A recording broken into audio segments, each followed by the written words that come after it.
ಮದ್ದೂರಿನಲ್ಲಿ ಆ ರೀತಿ ಗಲಭೆ ಆಗಿದ್ದು ಭಾಳ ದುರಂತ. ಯಾಕೆಂದರೆ ನಮ್ಮದು ಸರ್ವಜನಾಂಗದ ಶಾಂತಿಯ ತೋಟ ನಮ್ಮ ದೇಶ.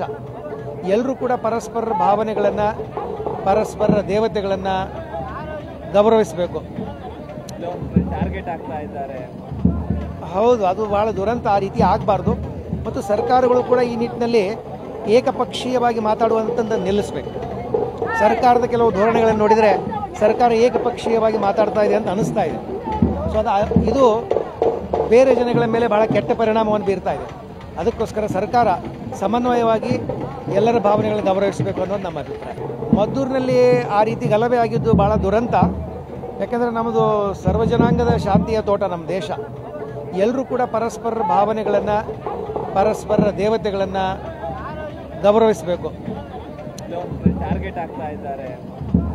ಹೌದು, ಅದು ಭಾಳ ದುರಂತ. ಆ ರೀತಿ ಆಗಬಾರ್ದು. ಮತ್ತು ಸರ್ಕಾರಗಳು ಕೂಡ ಈ ನಿಟ್ಟಿನಲ್ಲಿ ಏಕಪಕ್ಷೀಯವಾಗಿ ಮಾತಾಡುವಂಥದ್ದು ನಿಲ್ಲಿಸಬೇಕು. ಸರ್ಕಾರದ ಕೆಲವು ಧೋರಣೆಗಳನ್ನು ನೋಡಿದರೆ ಸರ್ಕಾರ ಏಕಪಕ್ಷೀಯವಾಗಿ ಮಾತಾಡ್ತಾ ಇದೆ ಅಂತ ಅನಿಸ್ತಾ ಇದೆ. ಸೊ ಇದು ಬೇರೆ ಜನಗಳ ಮೇಲೆ ಭಾಳ ಕೆಟ್ಟ ಪರಿಣಾಮವನ್ನು ಬೀರ್ತಾ ಇದೆ. ಅದಕ್ಕೋಸ್ಕರ ಸರ್ಕಾರ ಸಮನ್ವಯವಾಗಿ ಎಲ್ಲರ ಭಾವನೆಗಳನ್ನು ಗೌರವಿಸಬೇಕು ಅನ್ನೋದು ನಮ್ಮ ಅಭಿಪ್ರಾಯ.